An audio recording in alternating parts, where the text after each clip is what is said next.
Hello, everyone, and welcome to SCORE Fairfield County's live webinar on SEO keywords, understanding the user's search intent. I'm Bob Hogan, the webinar coordinator and a business mentor here at SCORE Fairfield County. I'll be your host today, and our presenter is Nalini Goolsarran. More on Nalini in just a minute, but first some brief information on SCORE. SCORE is a nonprofit national partner of the SBA, and we offer three primary value-added services to small business owners. First of all, we offer free one-on-one counseling, and you can access that face-to-face, via video, via telephone or email, whichever works best for you. And you can do that and request a mentor by using the yellow bit.ly link that you see on the screen, or you can go to our website and click on the request a mentor link. Secondly, we offer a wide range of educational workshops and webinars like the one today, roughly about 100 throughout the year. And lastly, we offer extensive resources on our website, including tools, information, and access to subject matter experts. Our next live webinar will be 2 weeks from today on Tuesday, February the 7th at noon, when Nalini will also cover Google tools for optimizing SEO. And you can find more specifics on that webinar on our website. And also, if you're on our website, we have a large number of recorded webinars that you can access on demand at any time. Just some useful logistics about today. We have set aside time for Q&A at the end of the presentation. If you have a question, please use the Q&A button at the bottom of your screen anytime during the presentation. You can just type in your question and we'll take as many as we can at the end. Our webinar will end sharply at 1 o'clock. The session is being recorded and the link to the recording will be available on our website, fairfieldcounty.score.org, within the next day or so. It's now my pleasure to introduce our speaker today, Nalini Goolsarran. Nalini is the founder of EdgeSpace Marketing and is passionate about transforming business practices and streamlining communications. She has a Bachelor of Science in Computer Information Systems and experience in IT, project management, and communications. Before becoming an entrepreneur, she was an Associate COO for a division of a global financial institution. She believes in the strength of her community and regularly volunteers for organizations and causes that empower the next generation. I'll now turn it over to Nalini. Nalini, it's all yours. Thanks, Bob, and thank you everyone for coming today. Today, we're going to be talking all about SEO, but particularly keywords. One of the things that I find is that when we're doing keyword research or planning our SEO, oftentimes clients or small businesses sometimes can get their keywords wrong. If you're not clear on what your user's intent is when they're searching for you, the chances are they'll find you, but for the wrong thing, or they may not find you for what they're looking for. So part of today, we're going to talk a little bit about what SEO is briefly, so you have an understanding. We'll talk about just kind of the different types of search intent, what is involved, how do people use Google. It's very interesting to see there is a specific way that people use Google, and Google to a degree is conditioning us to use it, and not just Google, Amazon, Siri, all of the different search platforms and tools. So we're going to take a look at all of that, and then I'm going to give you a little guide on how to get started with your keywords along the way. So it won't just be informational, you'll be able to take some tools with you, or at least some strategies that you can try. So let's start with SEO. The whole point of SEO is to be on page 1 of Google. Ideally, we want to be number 1 for any singular thing that somebody searches for. But realistically speaking, chances are, there's competition, there's other things. Like, for example, if you're a small business that makes handbags and you have your own handbag store, you're going to have a really hard time outperforming websites like Macy's or Lord & Taylor, or very specific handbag companies like Kate Spade. Those companies will have things that are called authority, trust, expertise in that space, and will outrank you. So we're not covering those things specifically, but that's just to give you a sense of your goal is to get on page 1, but it's really hard to become number 1 unless it's specifically for your business or your name, or you have something unique. But first, let's talk about SEO by the numbers and why it's so important. 68% of all online experiences begin with a search engine. And the reason for this is that we don't just use search engines to search, we're actually using search engines to find things. And I'll explain more about that in a minute, whether it's location-based or even just the website or the business. SEO drives 1,000% more traffic to your website than organic social media. The way people use this social media is changing. The reality is that while they're on social and they're searching and they're engaging, they don't want to leave social. The reality is by design. The social media companies want to keep them in social or keep us in social. So they keep it very engaging and make it really challenging for people to want to leave. So that's why it's very important to have our websites caught up to the latest standards and have SEO SEO configured in a way to bring traffic to our websites.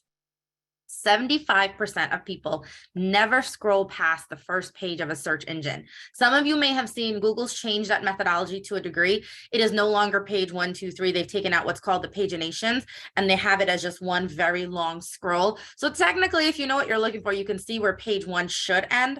Ideally, you want to rank in the top 6 would be guaranteed page 1, even with the long scroll. But knowing that people don't scroll to page 2, Google has now made it a little easier for us with the pagination. The SEO experts, we're waiting to hear how that may change SEO ranking factors.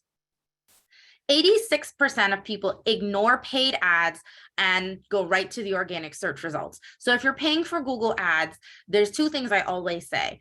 Be very cautious and careful with your Google ads budget, and make sure you're using an expert to help you configure that. A misconfigured ad can result in thousands of dollars owed to Google. I've had too many horror stories of people calling me, and there's nothing we can do about it because you've agreed to the terms and conditions. So I tend to tell my clients, we as a company don't do Google ads. We always refer you to an expert who that's what they do. But I always say, mind your dollars carefully, because you're paying per click. And if the click is misconfigured, meaning you're a plumber and somehow your ads are configured that a dance school is showing up, or you're showing up for dance school results and people click it, you're going to have to pay for that click, regardless that it's a qualified lead or not.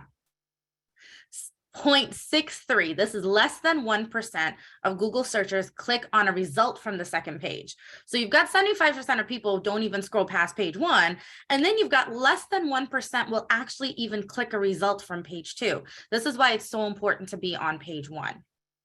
53% of all website traffic comes from organic search. So this is where we're making sure that website traffic is coming to your website.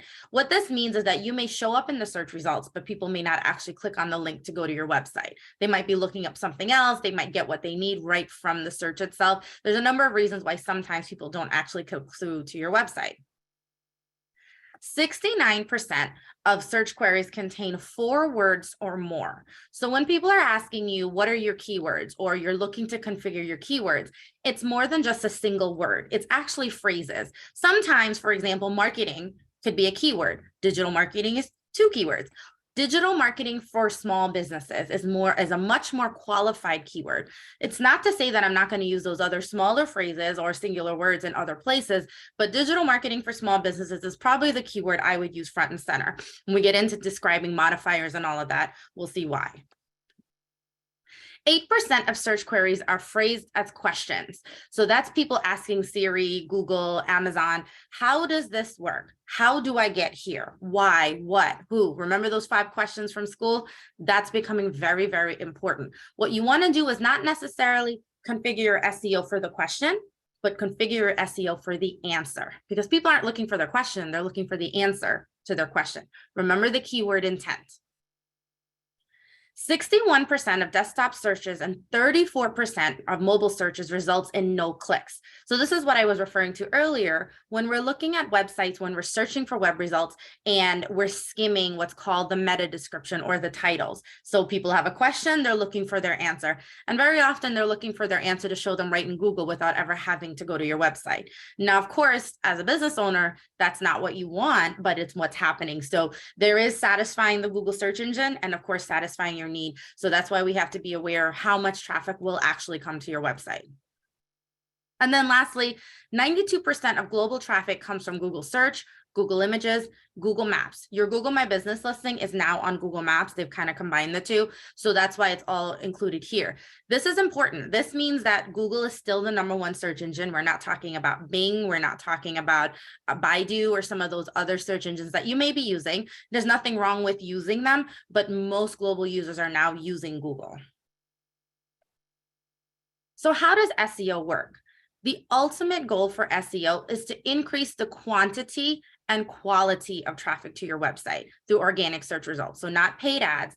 And the reason quantity and quality is important, you can have 100 users come to your website, but 100 users to your website doesn't help you when none of those users become your clients or they patron your business. What you're looking for is qualified users, users who are more likely to refer you, make a purchase, contact you. You're looking for those users that are going to follow through on the connection. So sometimes volume isn't always the same if you have qualified volume. So keep that in mind. Here's how SEO works, or just search engines. The Google crawler is out there indexing and gathering information about all the content on the internet they can find. If you are an SEO expert, or you've had your SEO configured correctly, your sitemap should have been submitted to Google, which we'll cover in other classes. Actually, the one on February 7th, we'll be covering that. But your sitemap is important. Your sitemap tells Google all the parts of your website. Now, you can depend on Google to discover it, or you can take the proactive step of telling Google, this is my website. So I always equate it to, you either get to the back of the line and to get indexed, or you can jump to the front of the line to get indexed with your sitemap. When people are looking for things, they go to our search engine, we all do it. We start either asking questions, typing in whatever search criteria we're looking for.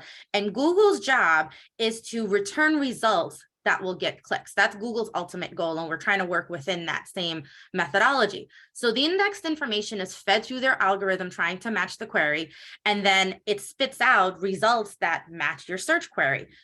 The way that works is your SEO ranking factors. Once you've got your ranking factors configured, your keywords configured, the next thing you know, you show up for those results. So here are some important aspects at a very, very high level for how you manage your SEO.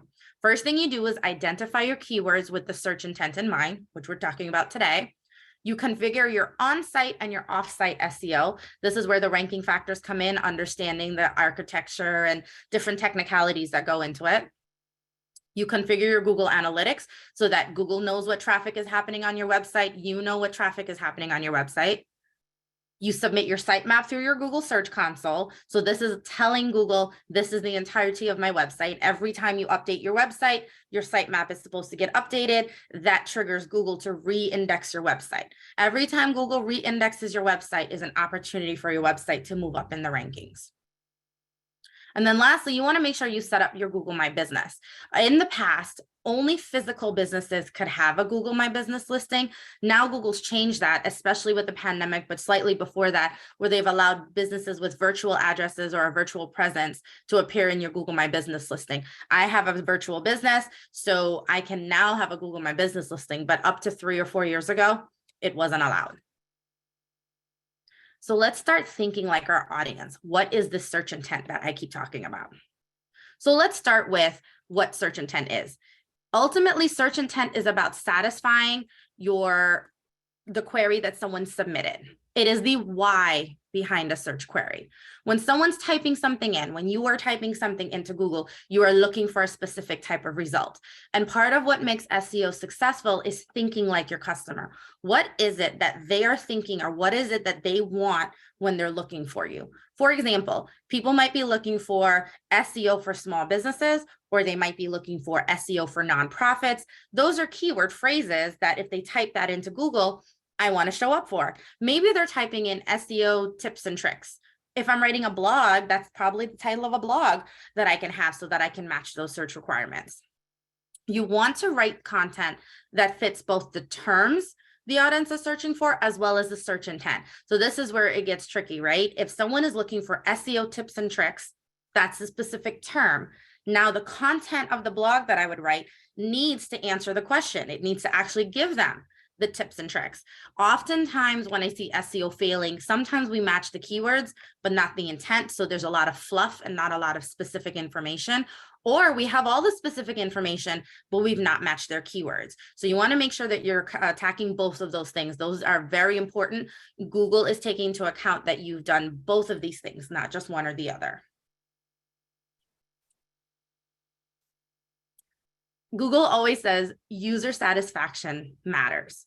You have relevance, authority, and user satisfaction. User satisfaction kind of is like they come to your website and they stuck around. They didn't leave right away. So that means that the website loaded fast enough. It answered their question. They were interested to stick around long enough to read things and maybe click other links.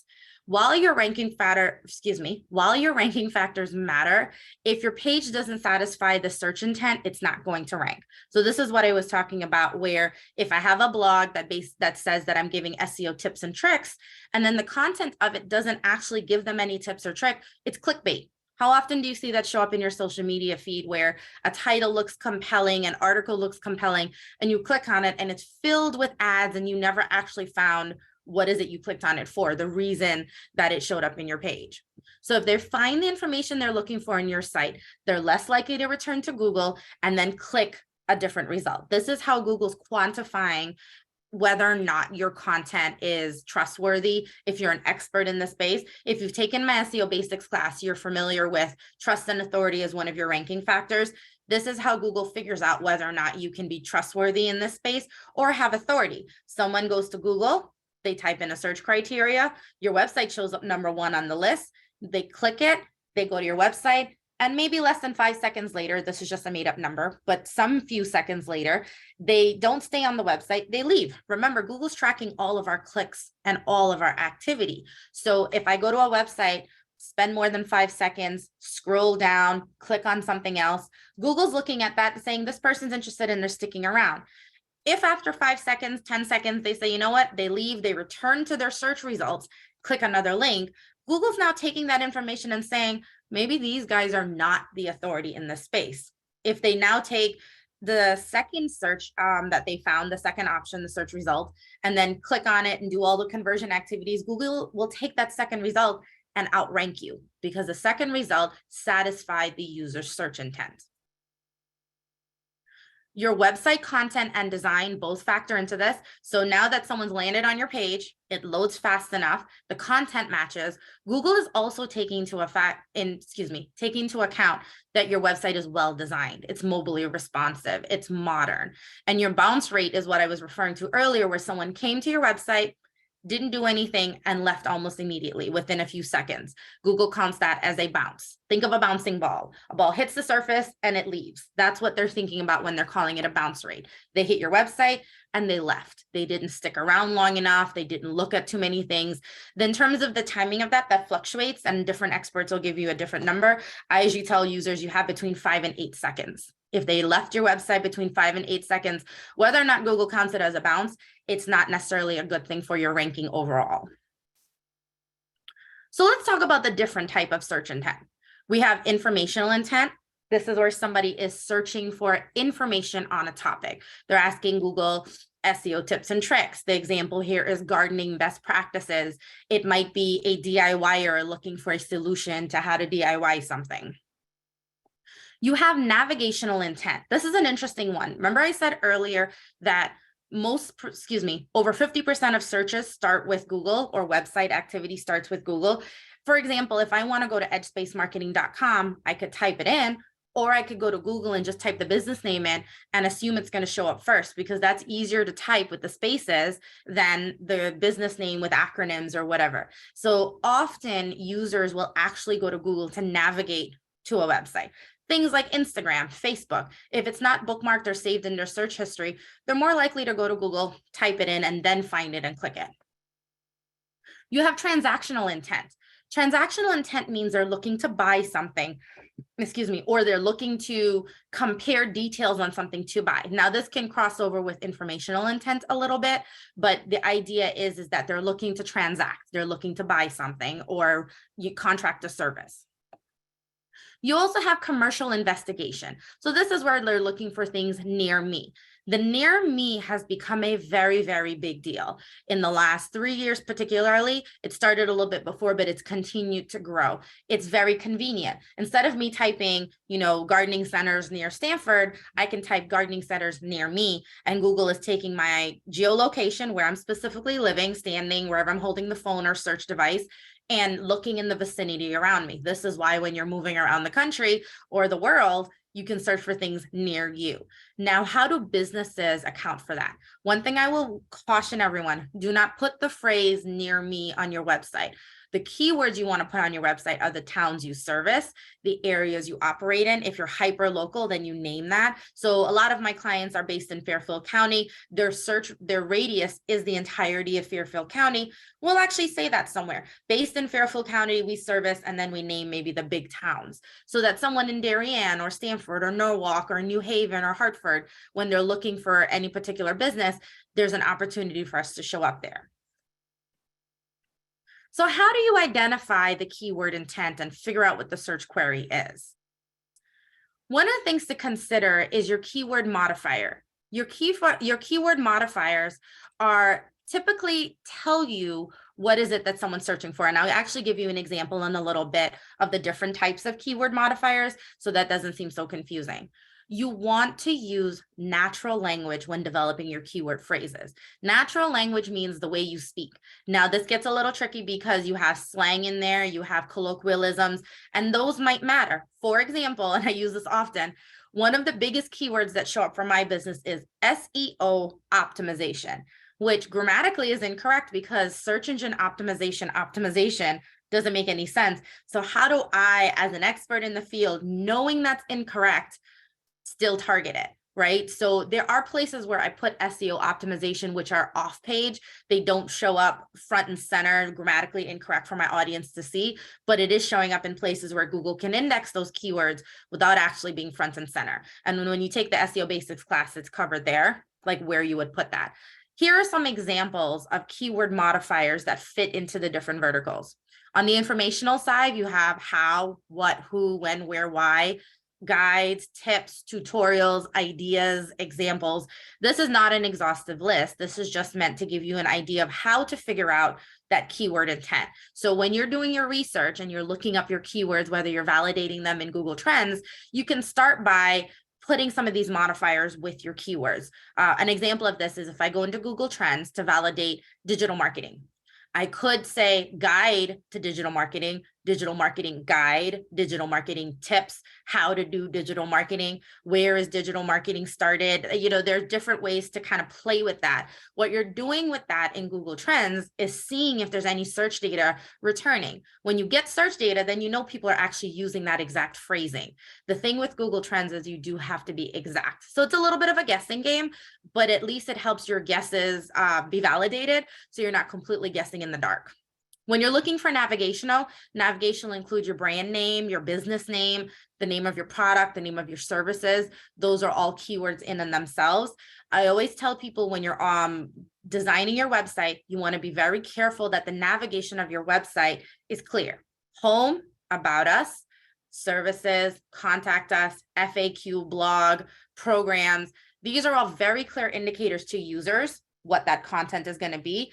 It's very clear indicators to Google what that content's going to be. Some things that you want to be careful of are using creative terms. Like, for example, instead of saying about us, you have who we are and what we do. Nothing wrong with that, but it can be confusing to Google and the end user. Remember, satisfying search intent. When someone's looking to transact, they're looking to buy, they might be looking for coupons, orders. You might have the name of a city and a type of store. So an example could be furniture stores, Stanford furniture stores. Those are two different variations on the same keywords. And if you put something like that in Google Trends, you'll be able to see if one or both are performing, and you can decide if you want to target both sets of keywords or one or the other. On the commercial side, people are looking for comparisons like best, top reviews, this versus that, those kind of things. So if you're in a vertical where that makes sense, you could do that. So let's say you're in the phone repair business. Maybe you have a blog on iPhone versus Android and best practices for protecting your phone. Who knows if there's a difference? I don't know enough about phones. That's just an example, but to give you an idea of if that is something that fits your world. So a lot of these keyword search intents often give you ideas for your blog and content that goes on the page. So here are some very specific examples of those keywords with the modifiers in place. On the informational side, we have things like how many calories are in an apple, strategies to grow an email list, best paleo recipes, when to plant lettuce. These are random, but these are giving you an idea if people are looking for information. On the navigational side, they might type in EdgeSpace Marketing, trying to get to my website, Darien Library if they're trying to get to the library's website, or maybe the location, but mostly it's the website. Instagram login, Gmail login, these are common things people might type in instead of just going to Instagram.com or gmail.com. Commercial side, there are some overlaps again. So we have an Android versus iPhone as a comparison, which normally would show up under transactional, but it's commercial here. You've got digital marketing for small businesses near me. That's where the commercial comes in. Phone reviews, drone cameras. On the transaction side, we've got people looking for quotes, buying things online, like flights, promo codes, those kind of things. So how do you find those keywords? I've alluded to a little bit, so I'm going to show you a little bit kind of at a high level how that works. So the question is, where do you look in Google to get these ideas? How do I know what my keywords are? Google has something called a search prediction list. When you go to Google and you start typing, information starts showing up, suggested searches. So here's what we call the search prediction list or suggested searches. I started typing in SEO keywords. All of these things underneath are all potential keywords for me to use on my website. I just have to figure out if any of these actually make sense. Looking at this list, we've got SEO keyword search, SEO keywords Google, SEO keywords phrases, SEO keyword search tool, SEO keywords generator. I'm going to stop right there because I do not have a generator, nor do I have a search tool. However, I could write a blog about search tools and a generator and have those as subsections in my blog, or maybe they're two different blogs. So then I'd be matching the search criteria for both of those things. I'd have to do a little more research to figure out if that actually makes sense for my business, but that's to give you an idea of how you can use these keywords in a way that's meaningful for your business. There's also a section in your search results that are called people also ask. And that is here on that same SEO keyword search, people also asked, what are SEO keywords? How do I write SEO keywords? What are examples of keywords? These are all things, again, I can include them on my website. I can put them in my blog. I can choose to have them directly as the question, or I can write a blog that satisfies the question in the answer. There's also suggested searches. You scroll a little further down your search results, and at the bottom of the page before the pagination, which even now without the pagination, this section is still there. You just scroll past it to get to page quote unquote 2. Here it's telling me SEO keyword tools, SEO keyword list, generator is there again, list of keywords. I'm seeing some similarities across some of these keywords. So it's giving me a sense of, I think people are really looking for that generator or some type of tool. So it's informing me that maybe I should write a blog about generators and tools. Google Trends is another example of where you can validate your keywords, which I'm going to show you in a minute.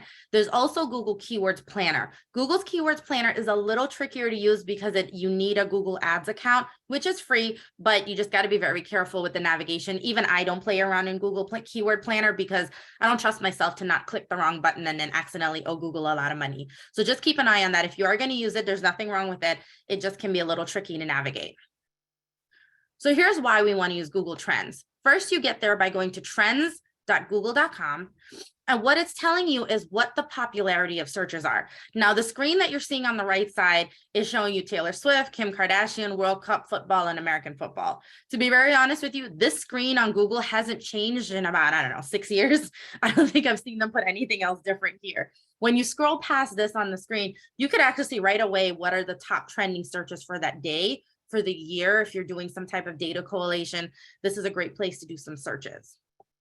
What you're looking for is taking those keywords. So for example, we know Google suggested SEO keyword generator as an example for me. I can bring that over here to Google Trends and actually see where people are searching for it, what the volume of search is. Maybe it's only getting searched one time a year as opposed to regularly over the year. So now I'm taking that keyword that I just generated from some of those other places, bringing it to Google Trends and doing some validation to make sure that keyword actually makes sense. You could also see what other topics people are interested in, what's capturing their imagination. You could even figure out if seasonal factors have to come into your marketing strategy. I'll give you an example. If you are a flower shop, and I believe this is the example right here. If you are a flower shop, you could be thinking, okay, yes, you have to sell flowers all year long. Those of us who are not in that industry may say, okay, Mother's Day is another good one. And you can see the blip here on this graph where you got February and July as the markers. There's a blip right in between the two, which tells us that's May and that's Mother's Day. But way down on the right side of the map, all of a sudden there's these blips that come up a little further. Like we have gifts for mom that show up in December. It's holiday time, right? As a flower shop, that might not make sense. But you can see terms like flowers for mom is relatively flat. So if you were a flower shop and you were looking for keywords, flower shop is obviously a keyword you would use. Gifts for mom is a keyword I would recommend in a few places. And flowers for mom, you can choose to barely use it or not, because as you can see here, people aren't actually typing in flowers for mom. So this is how you would use Google Trends to validate the keywords, because while flowers for mom is there, the line's relatively flat. I don't know that that's a good keyword to target. So here's the blip for when that's Mother's Day. Here would be year end, holiday period that we were talking about. Further down, when we look at specifically in your Google Trends report, this is still the report where you're talking about flower shops, it gives us a region, the interest by subregion. I tend to not look at this report too much, that section. The reason for that is due to data privacy laws and different people taking their privacy seriously, there's a lot of incognito browsing, VPN browsing. So the data is not relatively always available for the different region. It's very often that when you look at this map for different search criteria, the entire middle America is blank. There's nothing there. That's a region that we know is very concerned with privacy, government oversight, tracking, all of those things. So they have a lot of those mechanisms turned on to block some of the data gathering. So I always say when you're looking at this, you are looking at it with a grain of salt because all of the information isn't necessarily there. So here you can see for flower shop, we've got Arizona, South Dakota, some top regions. If you're hyper local, this could matter. I don't usually look at this or value it too much with what we're doing.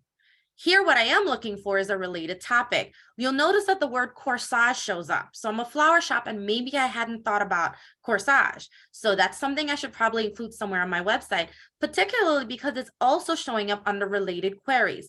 So there's topics and there's queries. There's a slight nuance to that. A topic can have several different queries that reach that same topic. And then a query is a specificity of what people are searching for. So here, when I look at the word corsage, you can see that corsage actually blips 2 different times. It blips sometimes in May and it blips in September. Now, as a flower shop, you probably already know this, but for those of us who are not familiar, May is prom season and September is homecoming season, or back to school balls or dances, whatever it is. And so as a result, you get these 2 blips. So when we talk about seasonality that affect your marketing strategy and business, this is what we're talking about, specifically looking for those blips. What this is also informing me is that regardless if I have any type of seasonality marketing, the word corsage performs throughout the year. For one entire year, the line is not really flat anywhere. There's still volumes of searches happening throughout the year. So if I was a flower shop, it would behoove me to target corsage as one of my keywords. Taking the same corsage and going a little further down, I now have the word homecoming, which we've inferred from the report, and the report itself is now confirmed for us. We also have prom as a topic. When we look at related queries, there's a specific question is, what side does a boutonniere go on? I would have never thought about that. If I was doing this marketing for a client, I'm not a florist or a flower shop, but this makes total sense. A lot of people don't know this answer. It's something that Google is recommending. And so I would include this somewhere in my SEO marketing strategy. This is also a question of, do you wear a corsage for homecoming? This is a perfect blog example for why wear a corsage for homecoming, or homecoming corsage ideas. That's another idea for a blog, depending on how you want to structure the content. And it's supported right there with homecoming corsage ideas. Google is specifically telling us, what you're seeing on the right side of the arrow are percentages. That's how much more effective that query is than the one I put in. So the word corsage alone is great and performing, but homecoming corsage ideas is 950% more likely to perform. That's how we interpret those percentages. So now we're looking at the Google Keyword Planner and what does it look like, what's involved. So this is something where you can enter keywords, phrases, your URL, and it will actually tell you, here are some suggested keywords. Things that you get in this report includes average monthly searches, competitiveness. So lower competitive keywords cost less. This is if you're doing ads than highly competitive keywords. It's basically like supply and demand. The higher the demand, the higher the cost to use that keyword if you're paying for it. Now, what that also means is that you can do your SEO for free, but what that means is that you're going to have a harder time performing for that keyword because the competition is fierce. It's a saturated space. I'm not saying don't target it. but it's something to keep in mind. You want to find a mix of your low, medium, and high keywords. Now, what I do find is the Google Keyword Planner report can feel overwhelming. So often I tell my clients, unless you're technical and you're really into this type of data, I don't recommend going down this path unless you're an advanced user. It can become very overwhelming as you start to try to figure out, okay, it's a high competitive one, a low competitive one, it's searched this much time, it's rated at that much value. It can become overwhelming and derail you from your plan. If you're focusing more on the search and the intent and doing that qualified research, this is not necessarily something that you may need. So how do you optimize your website for your search intent? So this is going to be very broad strokes of some things that you can do. You want to write content geared towards your keywords. Most of what I've been talking about today is kind of repeating the same topic. You want to match the keywords and you want to satisfy the user's search intent. So if somebody's looking for things, answer the question if that's what you're targeting. Don't make it clickbait. Don't put, oh, if you want to have this answer, contact me. That's definitely going to guarantee a high bounce rate. People want to be satisfied with 1 click or 2 clicks. The rule of thumb is 3 clicks at a maximum, and that 3rd click ideally should be a conversion, meaning they're contacting you. But if it involves you've buried the content underneath another link, you've hidden it somewhere, it's behind a login or a paywall, they're not going to stay. They're going to go to another website that can give them their answer or what they're looking for because it's readily available. Other things that you can do is match your meta and your content type to the intent. So this is where we're talking about the title tag and the meta, the H1, H2 on the page. You can rename the files that you're uploading to your website with keywords before you upload it. So for example, instead of uploading an image that says Adobe stock 1, 2, 3, 4, 5, I can upload an image that says digital marketing strategies for small businesses. Those are all keywords highly descriptive in the file name that tells Google, oh, this file has these keywords. This keyword is related to the search intent someone's looking for. This website should get ranked for that particular keyword set or keywords.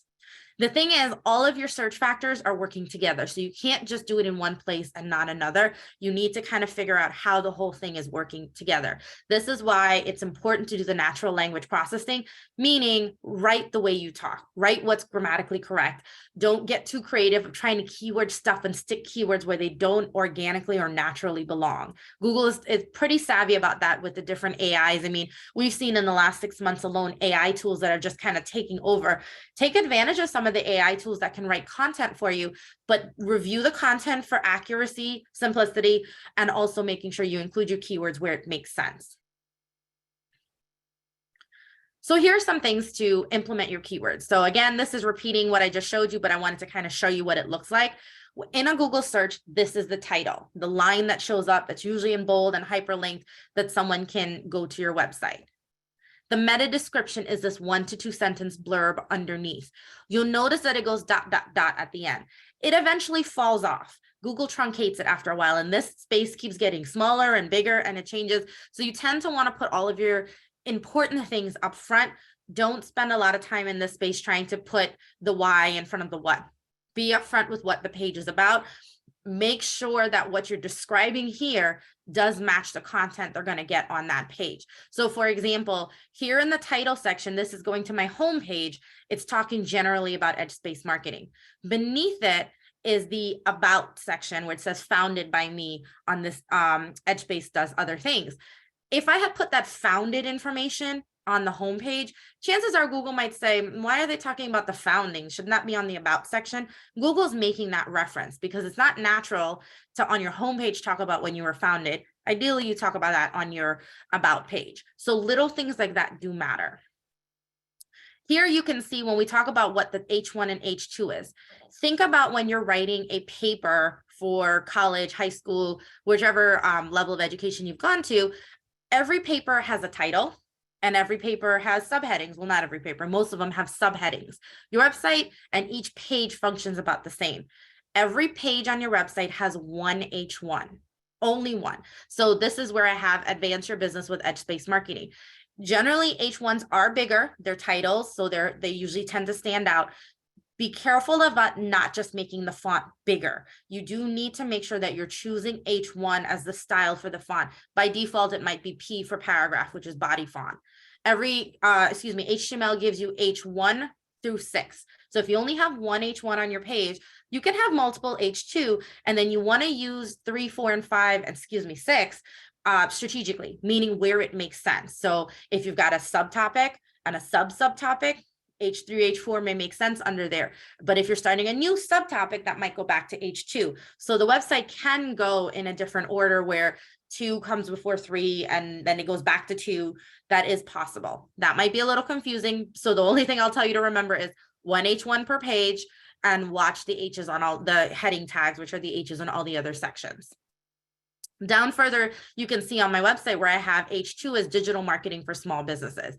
It's in a slightly smaller font, but it is beneath the H1. That's very important.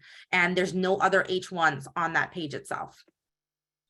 Before you upload to your website, you want to rename your files, which we talked about. And if you are tech savvy, if you're uploading images, there's a box called alt text. In that box, you're supposed to describe the image that they're seeing. This is meant for ADA compliance for people who have visual readers and different impairments, but also it's a great place to include 1 or 2 keywords as you're describing the image that you're seeing. So here's some best practices for search intent before we get into the Q&A. Make sure that when you're searching for, or excuse me, when you're targeting for an informational search intent, search query, that you're actually providing the information they're looking for. When it's a navigational search, you want to be the first result when someone's searching for your company name. If someone's searching for EdgeSpace Marketing and there's no other EdgeSpace Marketing and my website is showing number 6 or number 7 in the search results, I'm doing something wrong. I'm the only one. I should definitely be first. If there's other businesses that share the same name, then chances are, depending on a couple other factors, they may outrank me, but my goal is to try to constantly outrank them. Commercial, when someone is trying to make an informed decision, meaning they're searching for details or comparisons, things like that, provide the information. Part of all of this is give them what they want. Do not bury it, do not hide it, and do not ask them to contact you to get the information they want when it's something that they can get from a competitor's website. And then transaction. This is a very big one for sales folks. If you're selling something online, please do not have the description of the product after they log in. If I have to create a username and a password just to see the product description, chances are I'm not going to transact with you. And that goes for a lot of people for a few reasons. We live in a world where we just have too many usernames and passwords.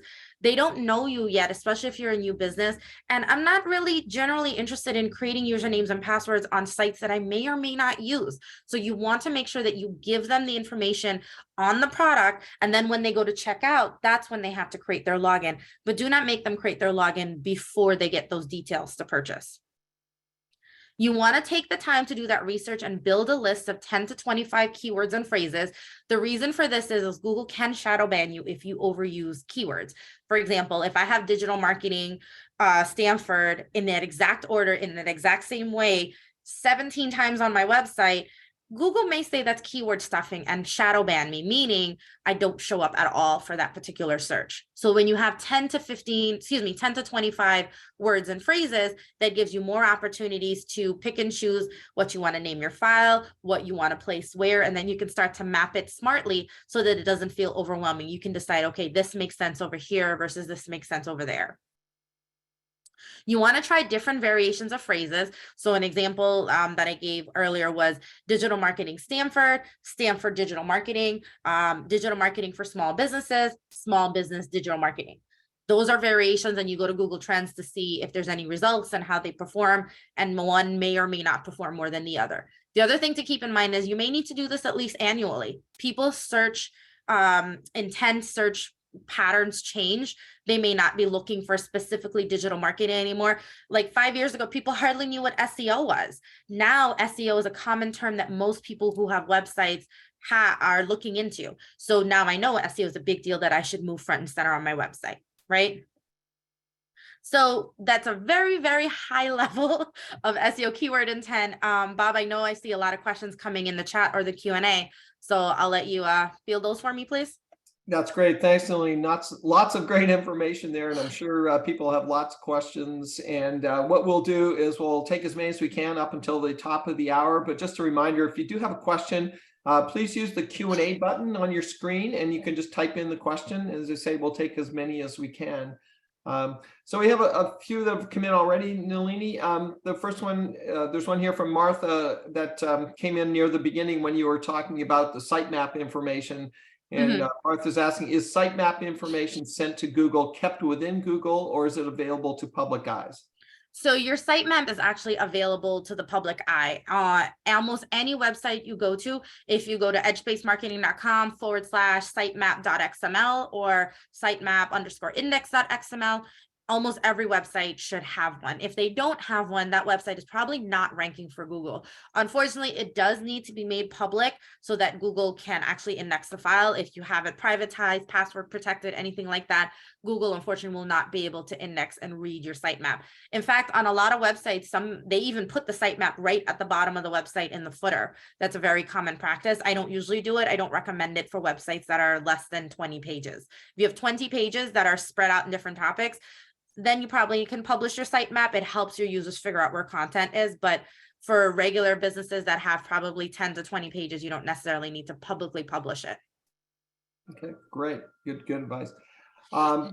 Here's an early one that came in from Michelle when you were talking about keyword generator. And the question is, where is that generator? How do you get to it? I think she's asking. Oh, the keyword generator. There's a few different ones. I would recommend Googling it. RFs have a keyword generator. There's a bunch of different sites that are regularly coming up with keyword generation tools. Some are paid, some are free. I usually recommend Googling. I don't necessarily have a favorite.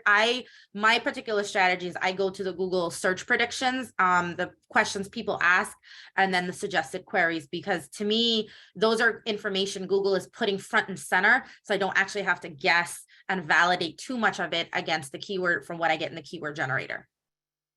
Okay, very helpful. Here's one from Kristen. Do keywords populate for website drop-down menus like found in an FAQ page? Do keywords populate from a website drop-down menu? I'm assuming this means that trying to put the keyword in your menu, your tabs at the top. This is what I was talking about earlier about don't get too creative. You want to keep your tabs clean and to the point. Home, about us, services. You can list your services there. If when they click on it, it goes to a section on a page directly related to the service, or it goes to its own page for the service, but don't have it there for the sake of having it. So I would just recommend keep your menus and your navigation very clean and easy. Don't get overly creative in that space. Great. Here's another one from Martha. It's alt text. Is there a resource for ADA compliance for image description that is not legislation but action-based information? I think when you were talking a little bit about the ADA compliance. Unfortunately, I'm not aware of any we need a tool if there isn't one. I'm not aware of any specific tools that does that. What I would recommend is use your best judgment. So for example, if it's 2 people walking in a park, then you write 2 people walking in a park. I have had people show me 2 different examples saying, why does this one qualify it by naming the race or the weight of the person, and then another website has the ADA compliance on and then doesn't? It has to do with how the marketers or whoever's designing it has decided to match the search engine. So for example, if you're writing something that's geared toward a specific ethnic group, it may be worth including some of that description in your alt text. Perfect. Here's one from Robin. What are the most important descriptives to include in your Google business listing? None. This is a very tricky one. Maybe you can elaborate. Yeah. So Robin, this is a tricky one. You want to be very careful with your Google My Business listing. Here's why. In the name of your business, in the description of your business. The name of your business, in my case, is EdgeSpace Marketing. A lot of people sometimes try to take advantage of that space and keyword stuff. So I could potentially say EdgeSpace Marketing, marketing for small businesses, or business marketing.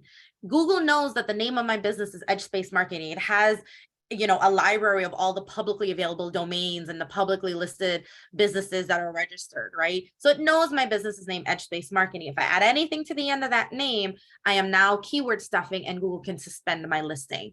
And the same goes for your description. Google My Business is a little tricky space. So what I tend to recommend is whatever you write in your bio or your marketing language on your website, transplant that to your Google My Business listing.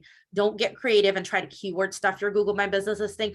Google can be a little cryptic, and I've had too much time in the last couple of years trying to recover suspended Google My Business listings because of that. And in some places it was unrecoverable because they violated the rules and there's no one to talk to. So you're kind of going through a machine to try to get it recovered. So I strongly recommend, when you're setting up your Google My Business listing, copy the description from your website so that it matches. List your services, because your services themselves are keywords. And if there is a section for FAQs, just make sure that, again, you have a clear question and a clear answer, and that should together satisfy all the requirements for keywords in your Google My Business without putting you in any violations. Okay, that's great. Very good. Good advice there. Learned it the hard way, unfortunately, with a couple of clients. Just reminding people, we do have 10 minutes left. So if you have some more questions, please use the Q&A button and type them in. Meanwhile, we have one here from Michelle. Can you talk about Yoast, and is Yoast effective? So if you have a WordPress website, absolutely Yoast is effective. We use it on all of our WordPress websites, and a lot of the hosting providers, HostGator, GoDaddy, SiteGround, I've seen some of them actually provide Yoast as part of the WordPress installation now because it's such an effective tool. Now, there's two things you want to keep in mind with your Yoast. Configure it. I actually worked with someone during the pandemic who had Yoast downloaded, but never took the time to configure it, because if you're using in WordPress, there's two ways. You've got the classic builder and you've got the block editor. If you're using the classic builder, your Yoast settings are right at the bottom of the screen when you scroll down. When you're using the block editor, the Yoast settings are hidden. And actually I need to do a blog or a TikTok on it because it took me a minute to find it with the client. So I do recommend, if you are using Yoast, on the pages themselves with the block editor, it might take some digging to figure out where it is. And Yoast, for those of you who are not familiar with Yoast, on WordPress, you can build your website, you have your pages, and it's not really clear where the title and the meta go. If you're using Wix and Squarespace there and Shopify, it's very clear where the title and meta go. WordPress, not so friendly. So when you download Yoast, Yoast gives you the opportunity to put in your title and your meta specifically for each page. Excuse me, and it also has the ability to do analysis of content gaps. This one can be a little tricky if you're not using the block editor. The reason for that is that I use Elementor, which is a drag and drop builder. It's mobilely responsive, it's SEO responsive, but it doesn't seem to get along with Yoast very well. So when Yoast does the analysis of the page, it tells me, oh, your website doesn't have enough content because it's inside the widgets that we use to build with Elementor. So that piece can be tricky if you're using a builder with your Yoast, but always download Yoast, yes, for WordPress, and fill in your title and your meta. That's great. Really, really good direction there. That is all the questions we have at the moment. So maybe we'll just do one last call here. If people do have other questions, we do have 5 minutes or so. I do see one I can take in the meantime, Bob, that says, do nonprofits qualify as Google business? The answer is, from what I can tell, yes, as long as it's a legally registered nonprofit. And particularly for nonprofit, you probably want to have a physical address. I'm unclear if they'll let you list a nonprofit with a virtual address, but a lot of nonprofits survive virtually now. They don't need a storefront, office front like previous years were requiring. Okay, that's... Oh, sorry. I see one more in the chat, Bob. Do you recommend any SEO tools like Moz, SEMrush, SEO Clarity, etc.? If you can afford them, I do recommend them. I have used SEMrush myself. I currently use RFs. They're pricey. The average cost for most of these tools are around $100 a month. And if your business has the budget for it, they're very good tools, and I do recommend them. They do help you with at least your keyword analysis and figuring out how you're ranking. It also gives you, they're pretty comprehensive. And even myself, who's pretty technical, I don't even look at all the reports. You could sit there for days on end. They do give you a lot of information that you can synthesize and make some informed decisions. So they're pretty good. Okay, again, one last call, and if you had some inquiries as to whether the video is available, the answer is yes. The session has been recorded. It'll be up on the SCORE website within the next day or so, where you can access it. And you have the luxury when you're watching the video of stopping it whenever you want, because Nalini does go fairly quick at times, so a lot to cover, but there's great information there. You can stop it. You can spend as much time as you like on any of the slides if you watch the video. Yeah, and I do apologize for the speed. Unfortunately, SEO is a topic that's really hard to condense into 45 minutes. So we cover everything and hope that you are able to catch up with it on the YouTube after. Here's one last one. What are some of the key free tools you recommend regarding SEO? That's a very good question, Michelle. So free tools start with Ahrefs has a keyword generator. That's Ahref. That's one good keyword generator I know is free. There's a paid version that gives you more searches. There's a limit to how much you can search with it for free. Google Trends is definitely free. Google search itself, right, using those suggested and predictive algorithms to kind of help you. Those are definitely free. Tools that assist you along the way. When we cover Google tools in 2 weeks, we'll definitely cover these in a little more detail. Google Analytics, your Search Console, your keyword or ads plan if you're using it. Those are some good ones. There's a lot of other tools out there that when you do a Google, you know, they're constantly popping up on the market. But those are my favorites. I tend to stick with Ahrefs, and you know, I might be doing it the long way. I'm sure there's AI generated ways to do it, but I know that when I'm doing it the long way, I'm validating the keywords as I'm going, where sometimes with the keyword generation tools, they can be a little hit or miss because they're generating the keywords, but they might not be fully validated, and you have to take that extra step. Okay, it looks like that is it. So again, just a reminder on a couple of things. If you want to watch a recording, you can go to our website. Our next webinar is 2 weeks from today, and Nalini is then covering the topic Google tools for optimizing your SEO. And again, some of the questions are along those lines, so I think you'll get a lot of those answered. You can find more specifics on our website, and there's also other on-demand webinars that you can access if you're on our website on various topics as well. So again, if you want to take advantage of the free score mentoring, you can use the yellow bit.ly link that we showed at the beginning, or you can actually go to our website and there's a button there, just hit the request to mentor. Oh, there's the yellow bit.ly link. And on behalf of SCORE, I'd like to thank everyone for attending today to our live webinar. Special thank you to Nalini for presenting, and thanks again, everyone, and enjoy the rest of your day. Thank you, everyone. See you guys in 2 weeks. Great. Thanks, Nalini.